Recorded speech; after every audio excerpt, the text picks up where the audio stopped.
Hare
Krishna, Krishna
One last time, everyone together. Hare Krishna, Hare Krishna, Krishna Krishna, Hare Hare, Hare Rama, Hare Rama, Rama Rama, Hare Hare.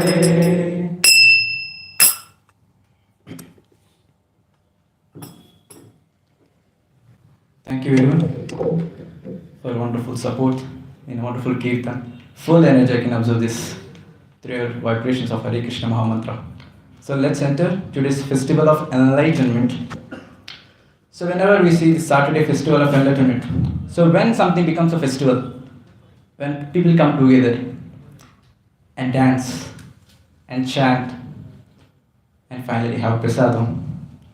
So in this enlightenment or festival, so we're also learning some part of Bhagavad Gita. So it was very nice to see many similar faces week after week coming here, and also few new faces coming. So it's very nice to see all of your sincerity to progress in spiritual life. This sincerity of yours, genuinely speaking, inspires me a lot to prepare for the topic and give you a presentation out there. So for this, thank you very much for all of you. So let's enter. So we'll chant the auspicious praise. You all can repeat after me. Om Namo Bhagavate Vasudevaya. Om Namo Bhagavate Vasudevaya. Om Namo Bhagavate Vasudevaya.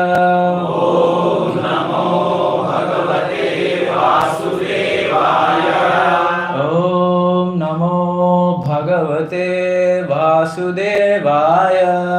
Om Namo Bhagavate Vasudevaya. Om Ajnanatirmirandasya. Om Ajnanatirmirandasya. Jnananjana Shalakaya. Jnananjana Shalakaya.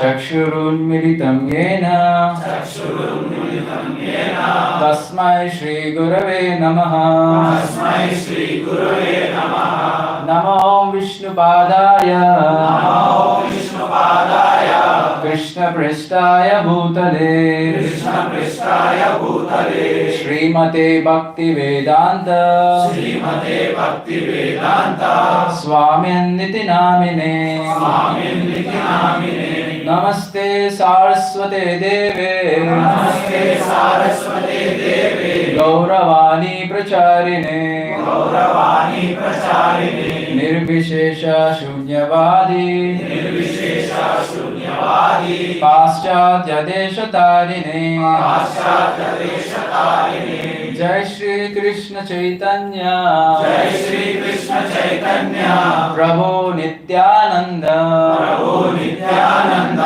Shri Advaita Gadadhar Shri Advaita Gadadhar श्रीवासादि गौर भक्त वृंद श्रीवासादि गौर भक्त वृंद हरे कृष्णा हरे Krishna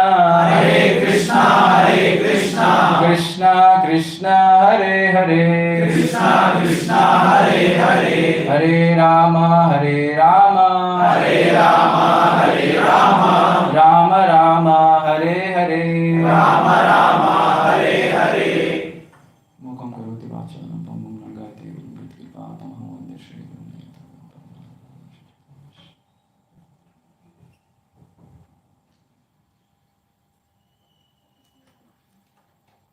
Yes, Hare Krishna.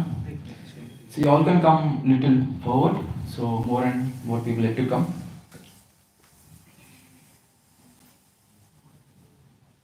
So we're reading from a wonderful book called Bhagavad Gita, the divine song of God.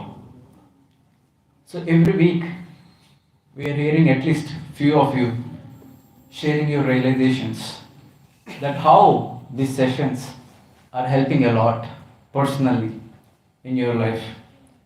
Either you may be a student, either you may be a job seeker, either you may be already a working professional. Many people come with Karthik Roj and myself. They come and personally share. Prabhuji, these sessions are very, very helpful for us. Very nice. Because we are seeing not just maybe the sloka by sloka, but we are having a thematic study of the whole Bhagavad Gita. So we will pick up one theme and discuss.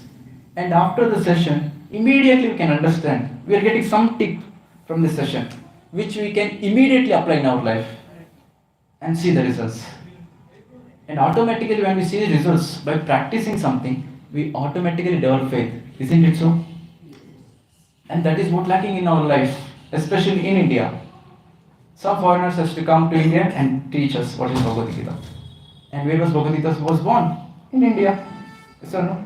So this is the most important thing in our life, whichever thing it is, either material or spiritual.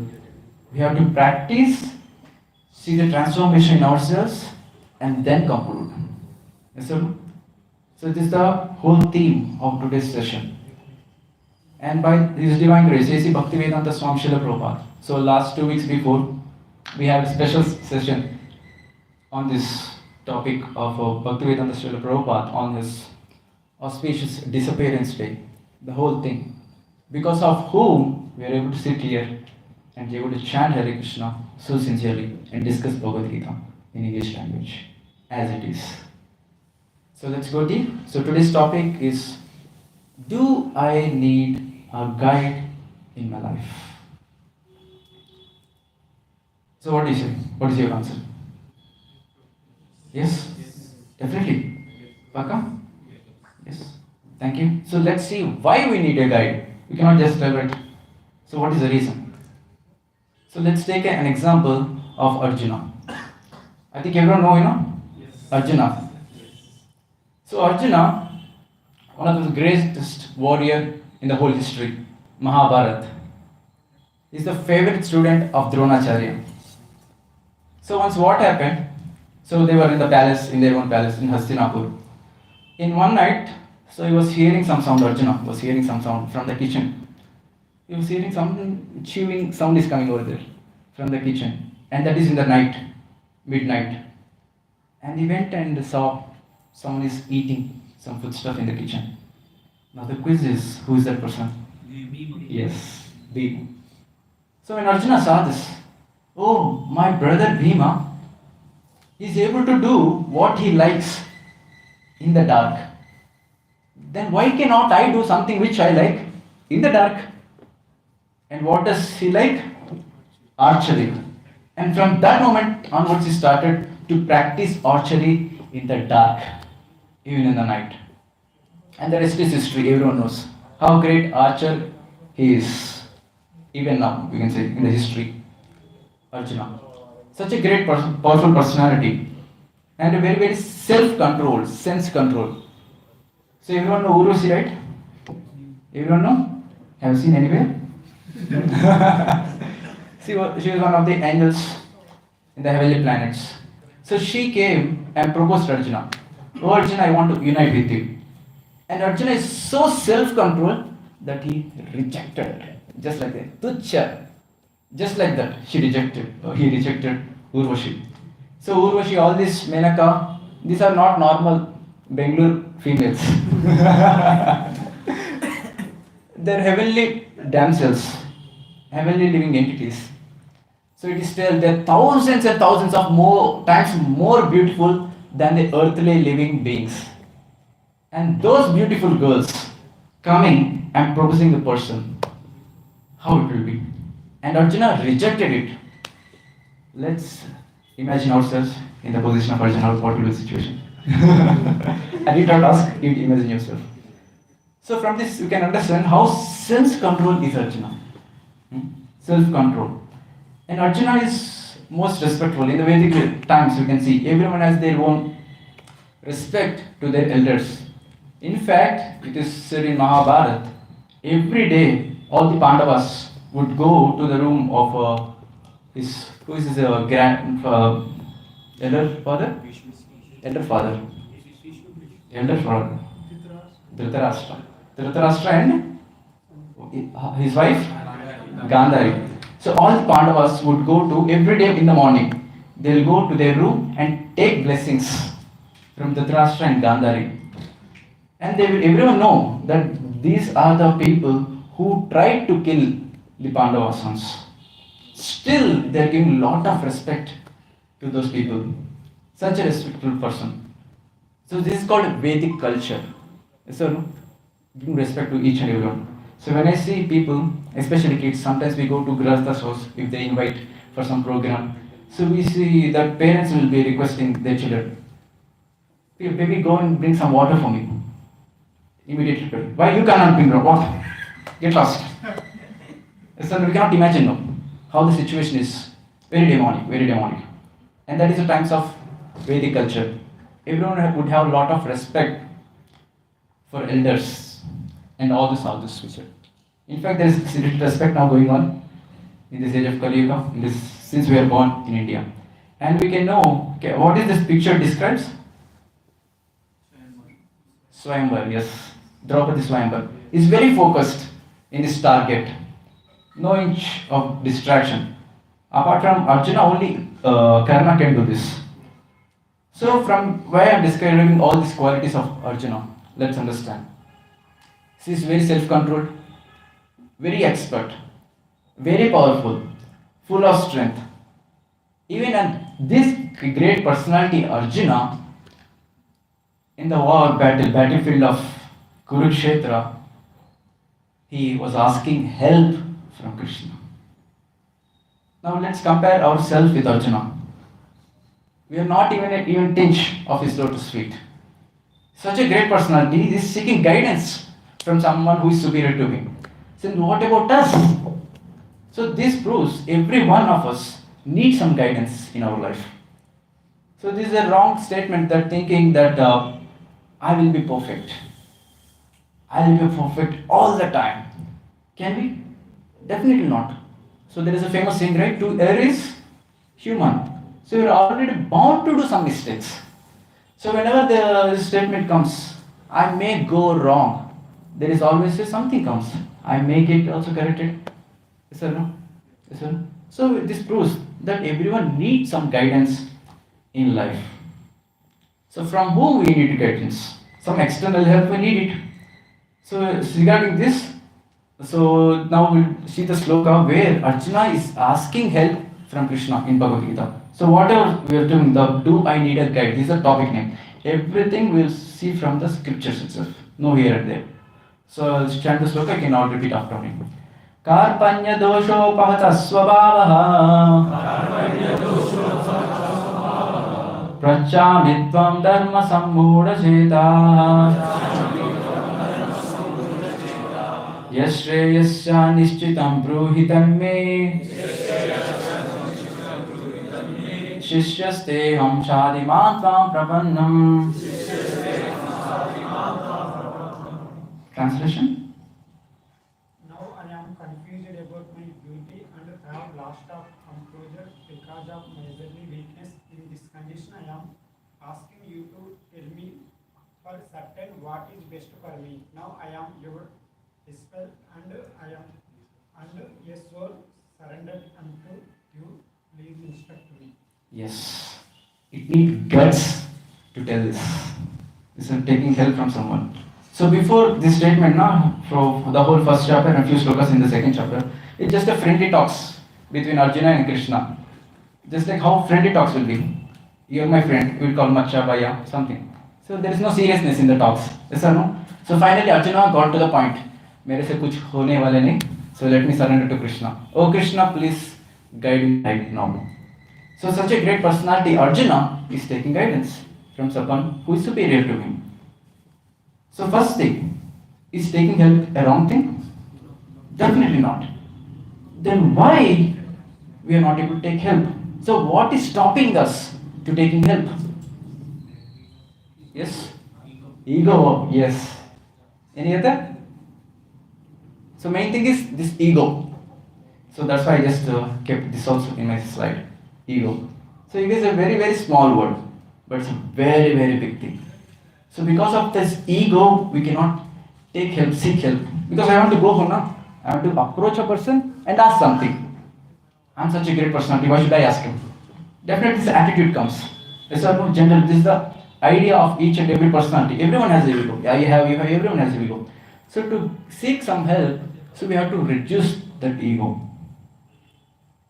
I can go anytime wrong, yes sir. So I'm mistaken. So that proves that I'm already ignorant. If I'm ignorant, I have to get some knowledge. So when I get some knowledge, when I approach a person, yes or no, so automatically ego reduces. So basically saying, humility is the stepping stone to progress in the spiritual life. Humility is very, very important. You may be a very great person, but still we should have that humility, because whatever great things we are doing, it's because of our karma. Yes or no? Simple thing. Yes or no? It's only because of karma. Previously we have done something and the same thing is getting resulted. So we have seen on the previous karma session why there are so many variegatedness in the world. Some are studying MS, US, they go here and there. Some don't get even a minimum education. Yes or no? So why are this variegatedness? If someone is feeling I'm so skilled, I'm so and so. So what we have to understand? It's previous karma. He has some punya. So that is getting all these qualities and it is manifesting. So understanding this fact that what I'm getting now is just a previous karma. So automatically humility comes, isn't it so? So we don't boast ourselves. Yes, I'm something good, doing good. No, it's already there in our karma. So that's why we are doing this. So someone asked in one of the classes. So whenever we are taking some help from others, and someone is guiding us, correcting us, who will be benefited? We will be benefited, no? So one person told, no Prabhuji, the other person will be benefited. Why? Because his ego will be satisfied, right? So that is the reason. On a comedy note. So humility is a stepping stone to advance in spirituality. It's a very, very important thing to seek guidance. Now there are different types of gurus we take. Different kinds. So one of the famous types of gurus are free advice gurus. Yes or no? So wherever you go, these people will be there. Family members, friends, relatives, some telawala. Because they don't understand what the situation we are going through. But they speak something, yes or no? So whatever the knowledge, whatever the experience they have from the previous past times of their life, they give some knowledge. Those who can see cricket, watch cricket, you will see. In my childhood, I used to see cricket. I'm a big fan of cricket. And when India loses, we go out and do some chit chat. And we have a lot of friends. There are few friends who don't know to play cricket itself. And they speak, "अरे यार दोनों ऐसे खेलना नहीं चाहिए था. You ball such a way." And they never played cricket in their life. So this is called free advice. So just take my advice because, however, I don't use it. So this is called free advice gurus. You can see anywhere and everywhere. In fact, this is the basic nature of everyone who want to advise someone. So this is whenever you get some opportunity. So like this, various gurus are there. So we find one small video regarding this. We'll just play it. So one of the personalities got offended, but this video was not made by us. India Today. Just see.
सही है ना? So I can know few characters here. I'm not knowing since they are cartoons. So on a lighter note, this is okay. But taking a serious note, there are many exploiting gurus in the world. Many exploiting gurus. So in the Vedic times, there were three things that were given free. So can someone tell what are those? I displayed here. What are the three things that you used to give for free in Vedic times in the past? You can see, 50 is there. Medicine, yes. Medicine, yes. Next. Education, yes. Education was free or it was Free, yes. Hmm? So we'll see the questions at the last. Next.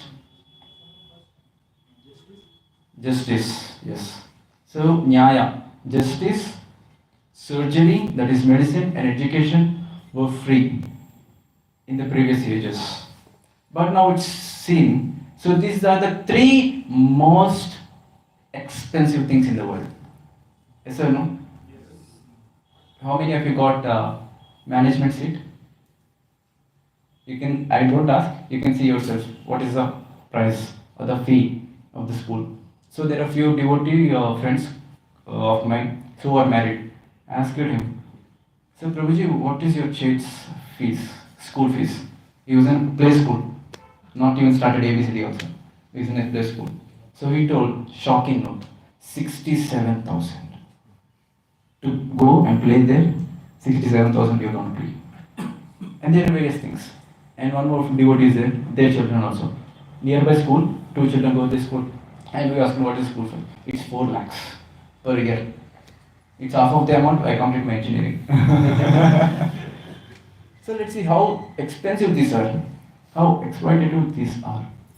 So even coming to the lawyers, so I've seen one case personally.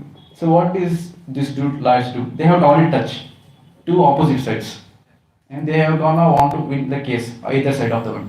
So these two lawyers come together. They'll have touch. They'll have this thing. So next, no, don't stop this case. Let's expand more and more, so that let's income more and more.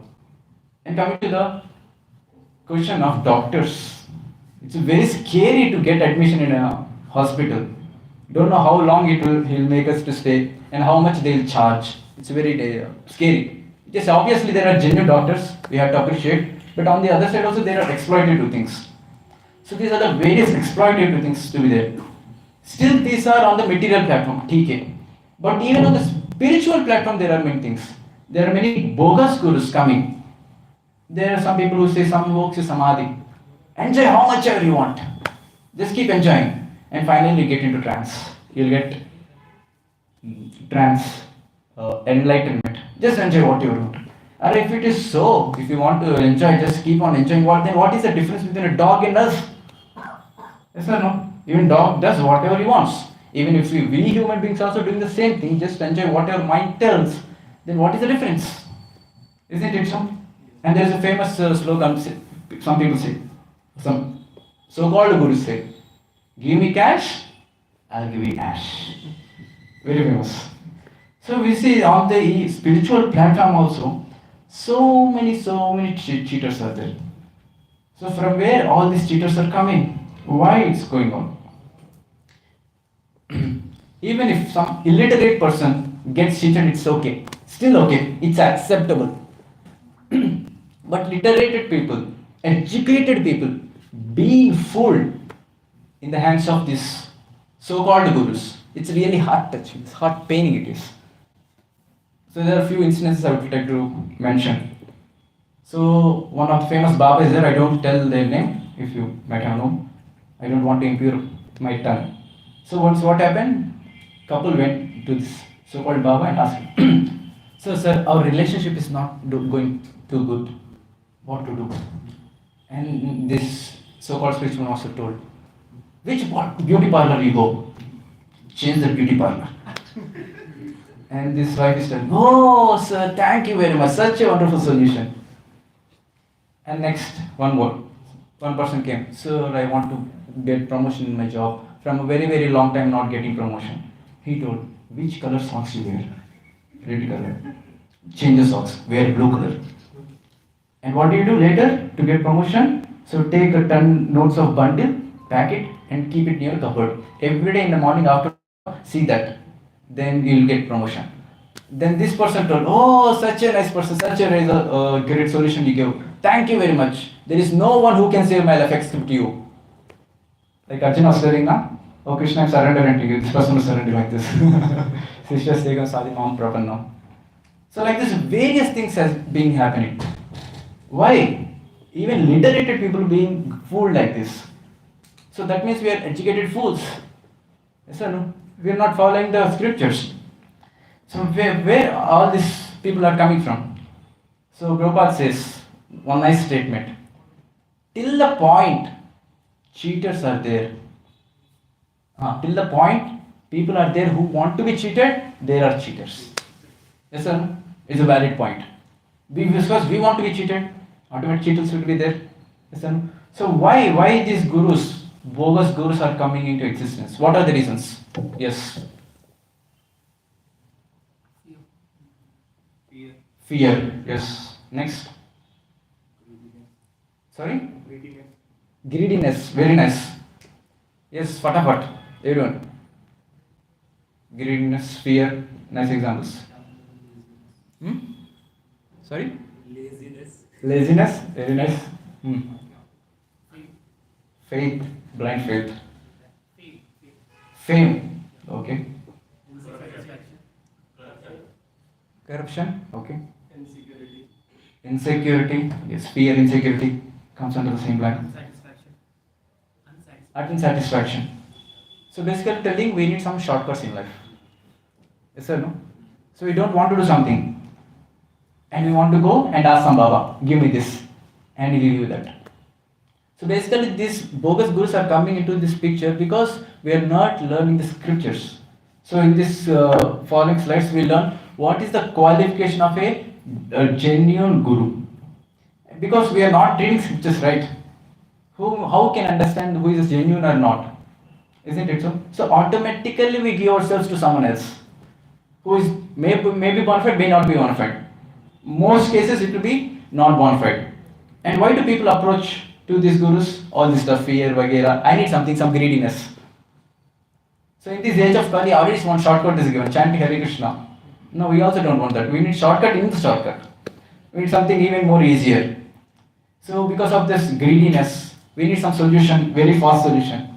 So various shortcuts like we have Zomato, just click it, we'll get it, blink it, nice ads will go. So we need everything shortcut in a very very less point of time. So that's why we want to approach someone who will give that kind of things. And since we need this, catching our point, these bogus gurus are coming to existence. So this person wants this. If I tell some solution, he may get, may not get, we don't know. But he will just believe this blindly because he is so much greedy, he wants it. Isn't it? So these are the various reasons why these bogus gurus are coming into existence. So people approach the gurus. Why should one should approach a guru? So mostly people approach only for material things. If you have some problem, some stomach ache, and if you have some stomach ache, headache, go to your doctor. Why do you go to guru? What do you do?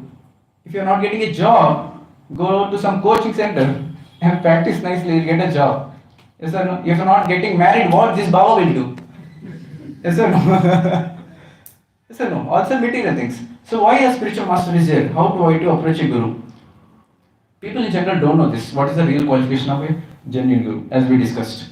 Next, why to approach a guru? Like we discussed various things. Next, see, spiritual guru is something else. Why do people go to a spiritual organization generally?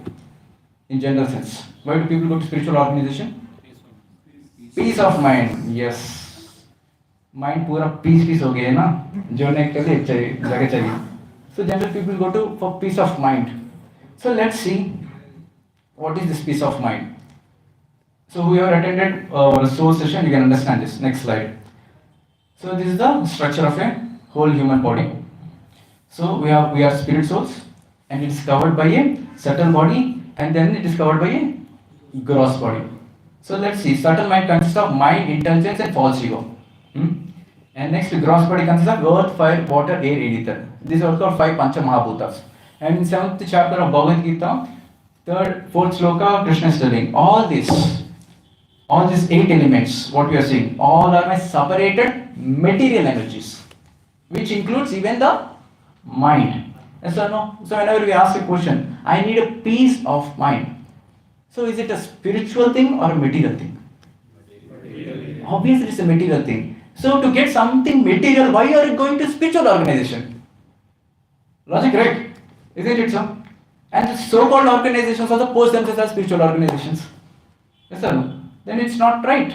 So what is spiritual organization? Is spiritual organization something where we teach us what is spirit soul, who is God, and what is the relation between spirit soul and God, and what should we do?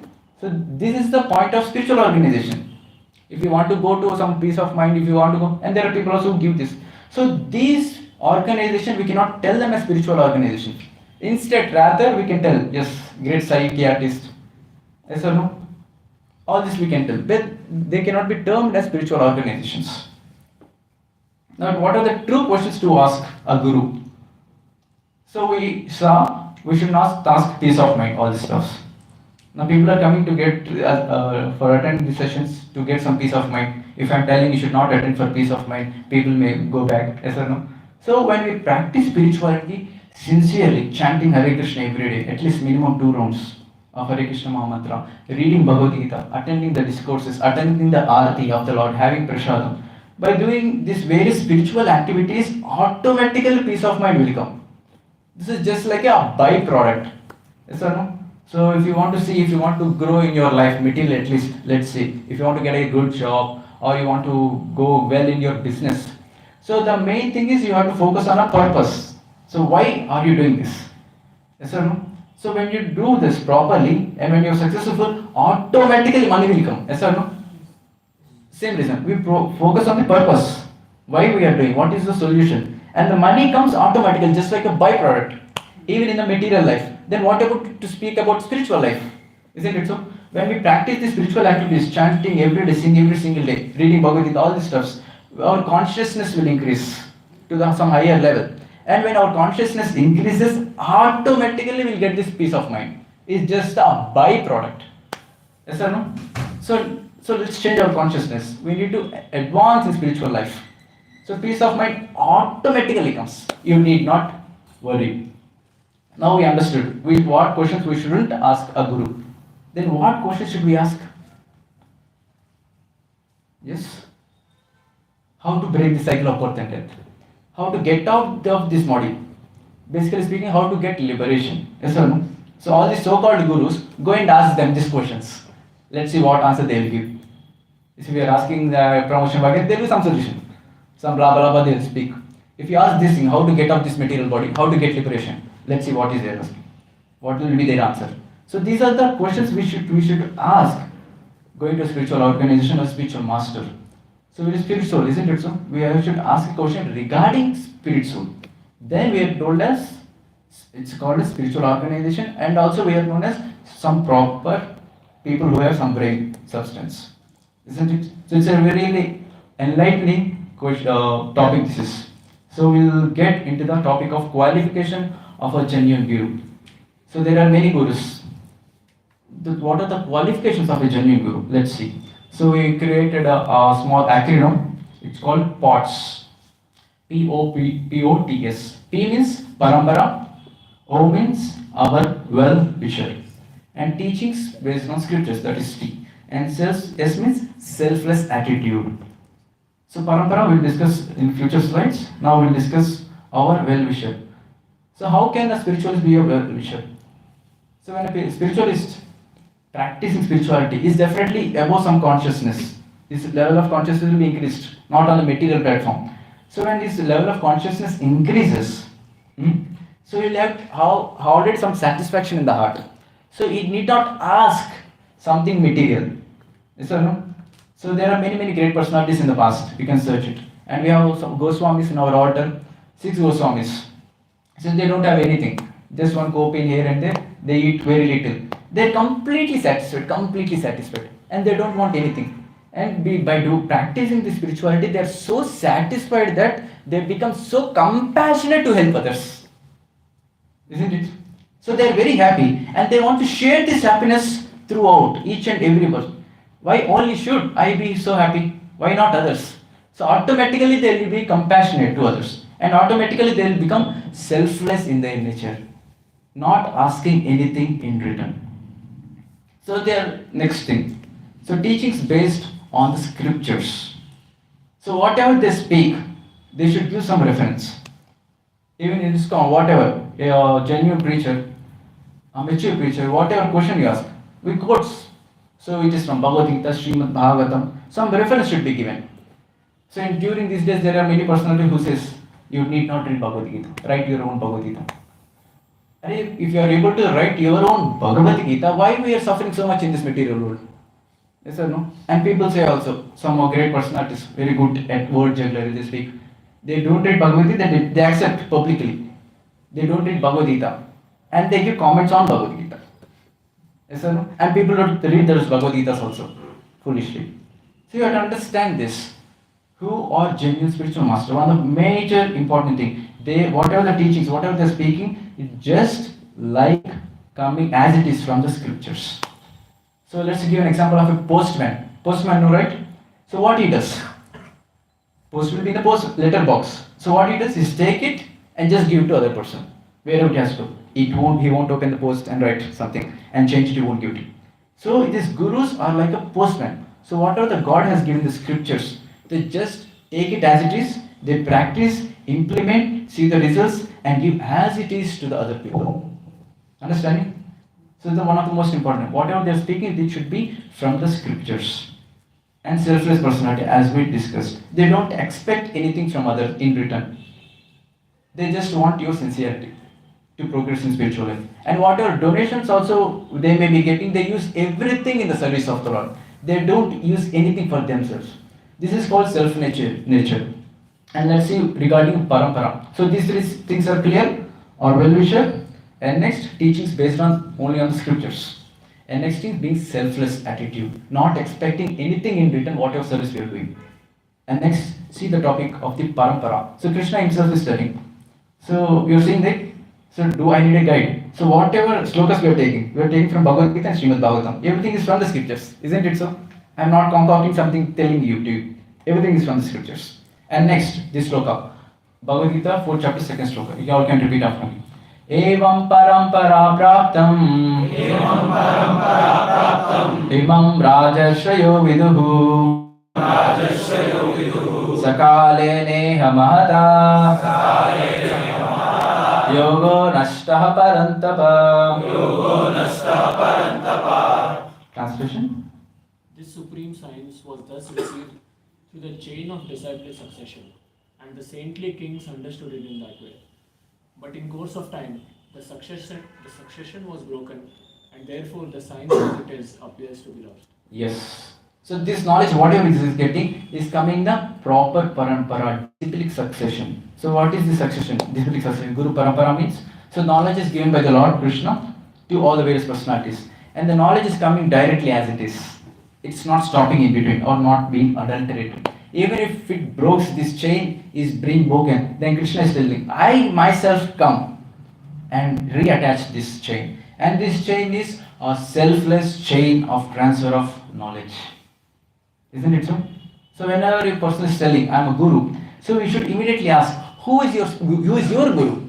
Is that no? So this is called parampara. We cannot just accept a person. So there cannot be self-declared gurus. So last night I have got a dream, morning I became guru. It's not going to happen. It's completely free. It's completely fake. So one thing happened, I think in Mumbai, I heard this. So one shari shop wala here. So he was there and his business is not going well.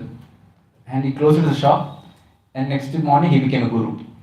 And being become a guru, he earned more than what he used to earn by shari shop. So this is what happened. We cannot just accept. So whenever a person says, I am a guru, you should ask immediately who is your guru or which sampradaya it belongs to. So there are basically 4 authoritative sampradayas. It's given in Padma Puran, this sloka. So I'll just chant. Sampradaya viniheya mantraste nifala mataha atah kalo bhavishyanti chatravaha sampradayinaha Shri Brahma Rudra Sanakya Vaishnava Kshiti Pavanaha Chatvaraste Kalo Bhave Yutakale Purushottama. So last sloka, you can repeat after me. Ramanujau Shri Shvichakare Madhvacharyam Chaturmukha Shri Vishnu Swaminam Rudro Limbadityam Chatushanaha.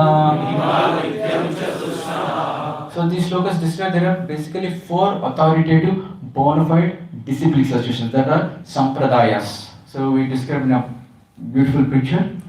So one is called the Kumara Sampradaya. So all the 4 Kumaras of Lord Brahma. So Lord Krishna given knowledge to these 4 Kumaras. And in that disciplic succession, the major Acharya is Nimbargacharya. So this is mostly seen in Madura, these places, this Sampradaya, where people follow this Sampradaya. And next, Lord Shiva, Rudra Sampradaya.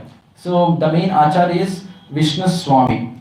So generally we see this Rudra Sampradaya in the place of Gujarat, Rajasthan, these areas where people worship Laddu Gopal. So these are the Sampradaya. And next we have Ramanuja Sampradaya. I think everyone knows this Sri Sampradaya. So going to the place of like Tirupati, right? So 3 namas, big. So Sri Rangapatnam, where we have been last, our spiritual retreat. So all these places belong to the Sri Ramanuja Sampradaya. It's called Sri Sampradaya. And the next Sampradaya is Lord Brahma, Brahma Sampradaya. So Lord Krishna given knowledge to Brahma. And from Brahma the knowledge is being coming. So in this line, the major Acharya is Madhvacharya. So we ISKCON, we are the part of this Brahma Sampradaya. So whenever a person says, I am a guru, whatever, so we should immediately ask a question, which parampara you belong to? Who is your guru? Yes, sir? So these are the qualifications of a bona fide guru. What are the qualifications? First one, parampara. Next, our well-wisher. Next, yes, teachings from scriptures. Next, selflessness. So you can remember this acronym POTS. So these are the qualification of a genuine guru. Only then we can declare, yes, this person is really a genuine guru. Then the question comes, this is a spiritual master, TK, I got a guru. Then how to approach him? How to approach a spiritual master? Yes, sir, no question comes. I know him, who is the person, he's a genuine person. I checked everything. All the checklist is done. Yes, he's a proper person. Then how can I approach, how can I take help from this person? This is also given in Bhagavad Gita. Krishna is telling. You can repeat after me. Tadvitti pranipatena pariprashnena sevaya upadekshanti te gnanam jnaninas tattvadarshinaha. Translation? Just try to learn the truth by approaching a spiritual master. Inquire from him submissively and render service unto him. The self-realized souls can impart knowledge unto you because they have seen the truth. Yes. So a self-realized soul only gives the knowledge of self-realization, not material things. So what is the self-realization? Understanding that this whole world is temporary. So Krishna gave the definition of this material world. Dukkhalayam ashashvatam. Dukkhalayam means? Alaya means? Place where we stay. So Dukkhalayam means? Place full of distress. And ashashvatam. Ashashvatam means? Temporary things. Yes, Krishna gave the definition of this material. Dukkhalayam ashashvatam. So in the place of Dukkhalayam we are trying to find what? Happiness. So how it can be possible? Isn't it so? And it's ashashvatam. Everything is temporary. So because the world is temporary, we are always unstable. So have you seen this mobile elevators path in the airport, railway station? We can see. So we are sitting on standing on that mobile elevator and telling, no, I want to go up. I won't go up. Can it happen? By just you merely saying it cannot happen, you will go, huh? So similarly, by being in this material world, I will be stable, I will be happy. It's not possible. This material is shaking. You will also be shake, isn't it so? So the world is a dukkhalayam ashashvatam. So the spiritual master is the one who helps us to get out of this dukkhalayam ashashvatam. So these are called self-realized souls. Now let's see how to approach a guru. So two main things were explained here in this shloka. So one should approach a guru in the form of submissiveness. So one should be submissive. So why one should be submissive? Why should one should have this submissive attitude? Why? Sorry? Louder please? No worries, please sir. So why one should be submissive in front of a guru? Should listen to whatever Guru says. Should not argue. The ego should not come. Yes, ego will reduce. Any other reasons?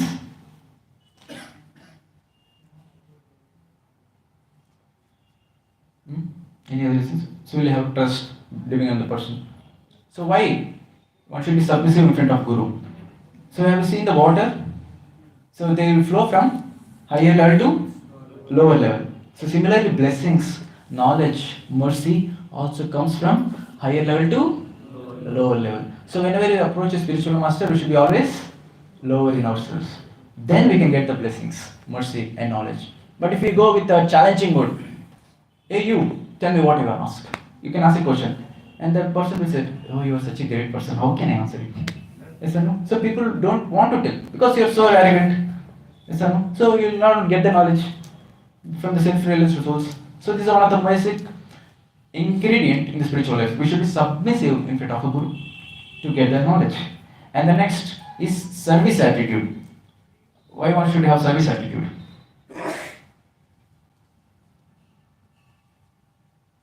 So Krishna is telling. So one should approach a guru by submissive mode and service attitude. So when we are doing some service, what happens? We are pleasing that person, expecting some right. I want some knowledge, please help. I want to get out of this material world. I'm so much of suffering. I want to get out of this. So when we want something and we're serving someone, and automatically the boss will be pleased. In your office also you can see. It is similar, but it's complete material. It is spiritual here. So these are the two main things which Krishna is telling. Be submissive in a service attitude. Then you have to inquire questions. Who am I? So what is this world about? Then, like how water flows from top level to lower level, automatically the knowledge, mercy, blessings, everything will flow onto us. So like we have a patra, we have proper bowl, then only we can hold something, isn't it so? If it is like this, everything will be fine. So we should become that bowl. How bowl will be? It's so humble, so submissive. So in our life also when it becomes like this bowl, so submissive and humble, automatically we get that knowledge, realization, everything. Understanding? So this is the way how to approach a guru. Everything is given in Bhagavad Gita. So till now, do you have any questions? If whatever I know, I'll answer. If I don't know, I'll check with the seniors and repeat it. Yes, please. You said education was free in the earlier days, but the Guru Dronacharya charged Glavya by Yes, asking yes. for income. So Exactly. So in that is a exceptional case where it is. So generally gurus don't ask. So in the case of Ekalavya, what happened? Whichever I heard. So in the case of Ekalavya, he already given the word that Arjuna, I'll make you the best this thing of the whole world. And there can be some competition to Arjuna. And also it is told that Dronacharya was depending on the Hastinapur kingdom and he was the maintainer. If someone is coming to go against Hastinapur, so this Ekalavya who is there, he is the enemy kingdom of Hastinapur. So he is against. So if he learns this all this archery and he comes against his own kingdom, it is not good. So keeping that in mind, he did this. But actually it's not a proper thing to be spoken. So he was not selfless, right? In this case, Dronacharya was not selfless. So exactly. So we are talking about the spiritual masters, not the material masters. So if you take the case of Dronacharya, he is not spiritually giving the knowledge. He is a army master. So he is giving all the knowledge how to fight in the warfield. So what is this warfield? It's a material. Understanding? So can we say he's the best teacher?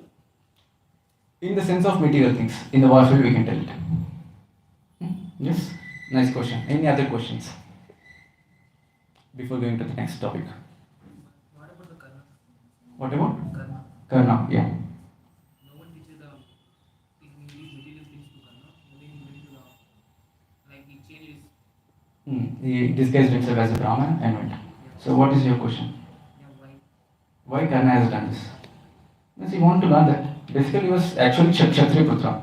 Everyone knows. Automatically have the qualities of a Kshatriya. But somehow because of this he was known as a Sutaputra. So generally what the thing is whoever Sutaputras are there, generally they don't have the qualities of being a Kshatriya. So they are not allowed to take the part of a Kshatriya. So that is the reason. But he is a Kshatriya Putra, which people don't know. But he wants to learn. But the custom is people shouldn't, who are in the Sutra platform, they cannot do these Kshatriya activities. So basically it is a very deep topic. I'll just give a platform this. So that's why he went. He wants to learn it, that's why he went as a Brahmana. But later he got what he want to, the curse he has to get. So this one. So small topic, if you make from this answer you may get more questions than just clearing up now. So basically in the past what happened? So we have these four varnas, Kshatriya, Brahmanas, all this stuff, four varna and four ashramas. So Kshatriya used to marry only a Kshatriya. Brahmana used to marry only a Brahmana. Ashudra used to marry only a Shudra.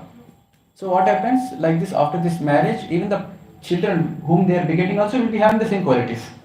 So there is no tension. Whatever work they are doing, whatever the parents work there, they are also doing the same thing. But in the age of Kali, what happens? Everything is kitchen. Which varna, which ashram, we only don't know. Yes or no? So that is the big point. So this is the basic point. Yes. Any other questions? Got your question answered? Yes. Any other questions? Yeah, a question about parampara. And Please. Yeah. so you said that there are four paramparas and we should approach like parampara and ask them what their guru is. So when we approach a guru and when they give the knowledge, how do we know that that was the same thing which Krishna gave them? Read books. Read Bhagavad Gita. But that is also given by the parampara, right? No, it is given by Krishna to this parampara. Yeah, that's what I'm saying. Like, how do we know that Krishna So gave the same? see the changes in yourself. So whenever we do something, some experiment you are doing, so we get a positive result. Yes or no? So in we see ISKCON Bhagavati, we do Bhagavad Gita as it is. Bhagavad Gita yada tadam. So what is the meaning? It is as it is. We may get it's written on that, but how can we prove it? Very nice question, isn't it? So how can we prove it? Anything if we take, what is the science process? We have aim, apparatus, procedure, observation, conclusion, finally give the result, isn't it so? So same thing we have to follow in the spiritual life also. So how to apply, see, read the books, hear from a guru, practice in your life, and you will definitely see the results because it is the knowledge gained by Krishna. Yes or no? You will see the result. Automatically build the faith. Automatically conclude, and you can go out and tell others also, Baba, it's working. Please take it up. But in the present day, what happens? If you tell Mocha, I'm going to Bhagavad Gita class, hey, faltu chu. Ban karo, sir. If you ask that person, have you read Bhagavad Gita? Nah. Do you mean Bhagavad Gita? Nah. You don't read Bhagavad Gita only and give conclusions of Bhagavad Gita. So basically, we're completely blind followers, frankly speaking. Yes or no? Time नहीं है ना हमारे पास भगवत गीता पढ़ने के लिए. Yes or no? We are so much engrossed in our own world. We don't have time to read Bhagavad Gita. And whenever we want something, we go to some fake guru. What happens? We will be cheated. Isn't it so? So to know the things, we have to read scriptures. You have to ask the doubts. And one of the most important thing I forgot to ask. Forgot to mention this point. So when there is a question of a guru, so guru is always anxious to help his disciple. So how can he know his disciple is anxious or not? He is very eager to progress. So he'll ask questions. Whatever queries he have, he will be asking. And the guru should be eager to solve a problem and help that disciple in his progress of spiritual life. But if someone says, hey, you should not ask these questions, chap, he is not a guru. Get lost from there. If he says like that, get lost from that. Don't stay there. Yes or no? So guru should give an opportunity for the disciple to ask questions. Another important thing. If anyone says, no, you shouldn't ask, leave that place immediately. Immediately leave that place. So I've seen various cases, I'm just taking this. This is also one of the major important thing. Okay? So this is the topic ended. So nice questions and nice topic. So in this regard, I would like to give a small description of Srila Prabhupada, the founder Acharya of ISKCON. So we have an elaborate session 2 weeks before, but just give a small glimpse. How Prabhupada has checklisted all the qualities we spoken. What are the qualities of a genuine guru? All the qualifications were there. He was in a Brahma Sampradaya. He has his own guru, Bhakti Siddhanta Saraswati Thakur. And he is giving the knowledge as it is. Bhagavad Gita only speaking from the scriptures. And is a well-wisher of all.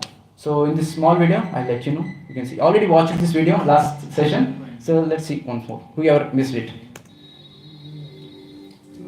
Someone told him the story, he wouldn't believe it.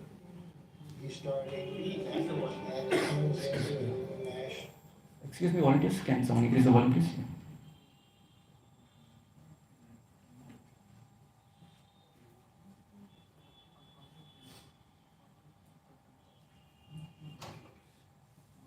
I think it's okay.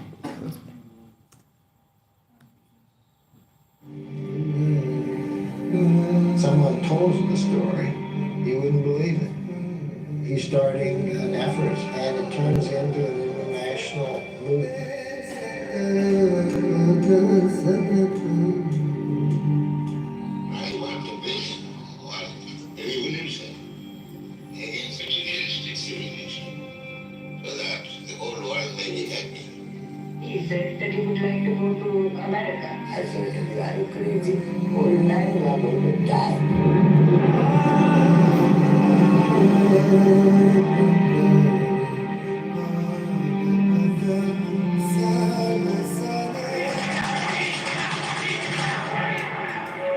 Suddenly this new force from the east was coming in. People began to look towards India. There was a sense that the anxious, do something. If I see this person, this soul, struggling just like I'm struggling in my body, then all of a sudden we're family. And I have a reason to love you. That's deep. Our mission is to see everyone become happy. It gave some sort of backbone to my life.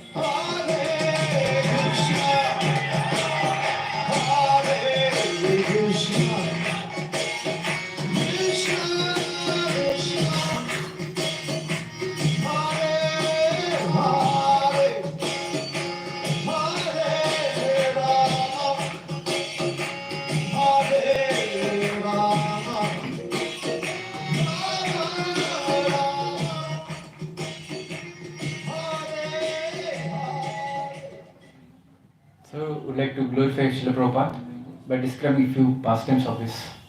So, would like to tell that selfless nature of Srila Prabhupada. So, if you know, at the age of 69, getting to 70, he boarded the ship. Not even normal ship, a cargo ship. Trying to go to West and give this knowledge of Bhagavad Gita. So, one of the sannyasis of ISKCON asked the audience when he was giving the class. So, how many of you know what Prabhupada has done? Everyone know, yes, we know, okay. Then Sannyasi said, no one of you know. If you want to know what Prabhupada has done, you have to come to the age of 70. Only then you will get to know. It's truth, right? So, in the age of 70, what people will be doing? Retired life, playing with the grandchildren, so and so things. At this moment, at that point of life, he left everything, trying to preach this knowledge of Bhagavad Gita, Srimad Bhagavatam as it is. So who will take care, who will do this risk at that age? So for your information, in the cargo ship in which he is traveling for more than a month to US, he got 2 heart attacks. 2 heart attacks. So he was writing in his diary. Every day he used to write diary after the whole day. So in his diary he mentioned, if ever I would have got one more heart attack, I would have not present in this world. He can go back, right? And one person you seen, right? One old lady is telling, you will die in this age. Going there, it's very cold area. But he's rejecting everything. Whatever the material discomforts he is facing, he's just rejecting everything. And just with a selfless, compassionate mood to help people, he's going out and preaching this knowledge of Bhagavad Gita. Now question comes, why Prabhupada went to West? Why he would have started already in India, now why West? So basically he already started in the India itself, in the place called Jhansi. So it's society named the League of Devotees. But somehow some politics, vagera, this governor wife, she wants that place to be her so-called, women association center. So they removed it, everything gone. And also in Indians, we have this mentality of copying others. So whatever comes from the West, we'll grab it, we'll take it. So similarly, Prabhupada also taught, this is what I have to do. I'll go to the West, make the disciples, get the white-skinned people and make them come India and chant Hare Krishna. Then Indians will learn. And that is what happened. Yes or no? No one has taken this. Indian people, they didn't take this Bhagavad Gita. When Englishmen came, white-skinned men came, chanting Hare Krishna, happily doing this various devotional process, people have taken, yes, such a miracle this Prabhupada has done. Yes or no? Now at least you people are very submissive and hearing to me, whatever I am speaking. But at that point of time, when Prabhupada was speaking Bhagavad Gita, no one knows what is Bhagavad Gita. And every one of the drug addicts, women mongers, intoxicators. And some person, what happened? He was giving the class. He immediately rose. I am God in the class. He's shouting. And Prabhupada said, oh God, I pay my humble obeisance to you, please take your seat. And some lady, sometime in the class, she just rose from the seat and just roaming around here and there, just doing nothing. Don't know what happened. So let's see if that situation is happening here. I cannot stay here. But Prabhupada, at the situation, has also done so much for us. Just even meditating on this, it's very, very heart-touching.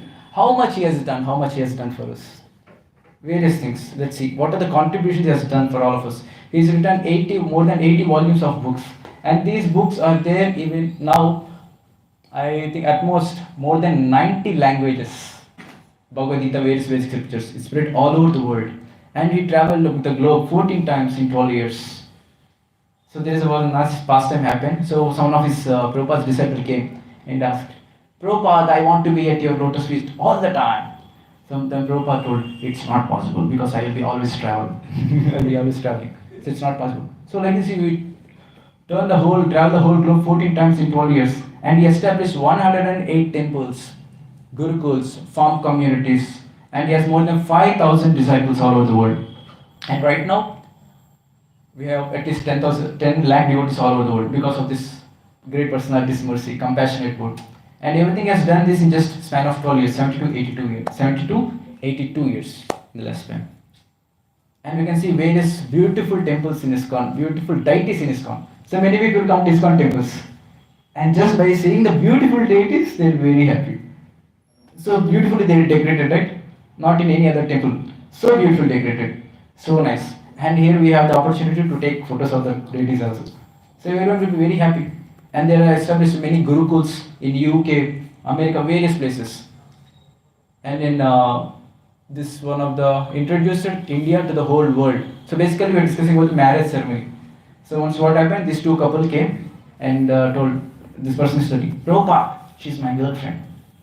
Prabhupada told, "Theek you both come tomorrow, we'll have a ceremony." And they both came, and the whole yajna was done, and finally told, "You both got married." Prabhupada! They shouted. So this event does this marriage ceremony also.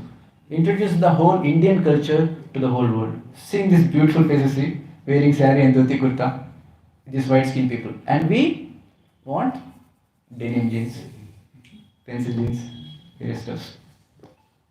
And various things. It's really compassion personified. And even at the last moment of his life, he was in Vrindavan. He was translating the books. Basically speaking, I think 10th canto of Srimad Bhagavatam, 14th chapter was there. At the last moment, he knows he's gonna die. Still, his whole body was dull. He was telling, "My mouth is working, I want to preach." Is the dictaphone? His dictaphone is recording is going. He's doing this translation. You can watch a video in this YouTube. You can find about Prabhupada videos. Wonderful videos, wonderful. Who can find such a compassionate person, such a nice guru, who want to help the human society even in the last moment? Disciples telling, please take rest, even at this point of, no, I want to translate my books. If not, so how future generation will take this knowledge and get benefited, even at the last moment? Definitely, I would have not done, definitely.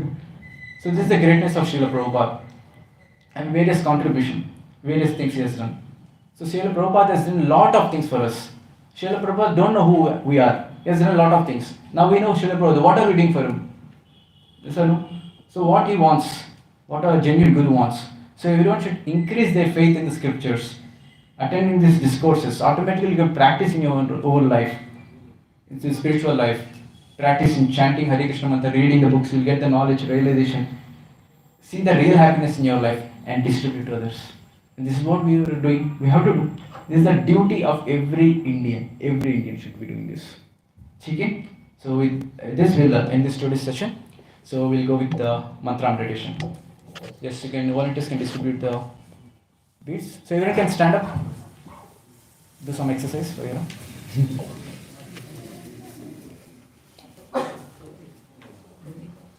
One more reason was there, why he went to his life. Yeah, it's a main thing. Guru wants you. Yes.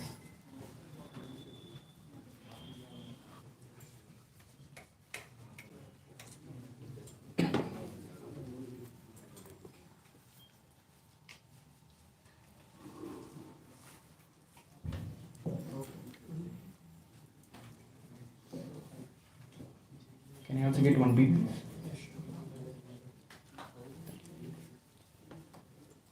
So if everyone got the beads, you can please take your seats. Can be a little faster.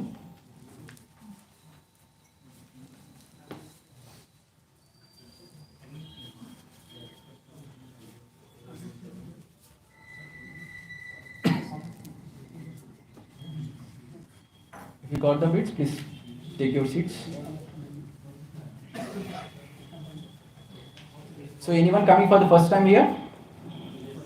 Yes. So I can see few hands coming for the first time. Yes. So this is the process of mantra meditation which we do. So I'll tell you how to chant on the beats. So you can hold in this way. You need not touch the index finger. Even in this way. Hold like this, and you can keep on your left. So beats shouldn't touch the ground. Okay? Hold in this way. And after chanting our mantra, we'll move one beat. And chanting one more mantra, one more beat. One more mantra, one more. So totally we have 108 beats. So after chanting 108 beats, it completes one round of chanting the mantra. Okay? So let's start. So everyone can close your eyes. Be in a meditative posture. And repeat after me. Jai Shri Krishna Chaitanya, Jai Shri Krishna Chaitanya, Prabhu Nityananda, Prabhu Nityananda, Shri Advaita Gadadhar, Shri Advaita Gadadhar, Shri Vasadi Gaura Bhakta Vrinda, Shri Vasadi Gaura Bhakta Vrinda. So we'll be chanting this mantra for the next 10 minutes. So while we are chanting, what we have to do? We have to chant and hear. Chant and hear. Chant and hear. And nothing else. Nothing else should go in the mind. Yes, we have done a lot of things in the home. Something is going to happen after going to beach. Everything, leave everything and just concentrate on the mantra. Yes, mind will take here and there, vagera vagera. Try your best to bring back the mind on the mantra. On the mantra. So whatever we have learnt from the session, it comes practical realization only when we practice spirituality. And the most important of practicing spirituality is mantra meditation. Chanting this Hare Krishna Maha Mantra. Okay, with full focus, let's try chanting this mantra. So in between, I'll stop, I'll speak something, and let's start again. Okay? So now I'll chant the mantra, you can repeat after me. Hare Krishna, Hare Krishna, Hare Krishna, Hare Krishna, Krishna Krishna, Hare Hare, Krishna Krishna, Hare Hare, Hare Rama, Hare Rama, Hare Rama, Hare Rama, Rama Rama, Hare Hare, Rama Rama, Hare Hare. So let's chant together, everyone, in a chorus, in a sync. Hare Krishna, Krishna, Krishna Krishna, Hare Hare, Hare Rama, Rama Rama, Hare Hare, Hare Krishna, Krishna Krishna, Hare Hare, Hare Rama, Rama Rama, Hare Hare, Hare Krishna, Krishna Krishna, Hare Hare, Hare Rama, Rama Rama, Hare Hare, Hare Krishna, Krishna Krishna, Hare Hare, Hare Rama, Rama Hare Hare, Hare Krishna, Krishna Krishna, Hare Hare, Hare Rama, Rama Hare Hare, Hare Krishna, Krishna Krishna, Hare Hare, Hare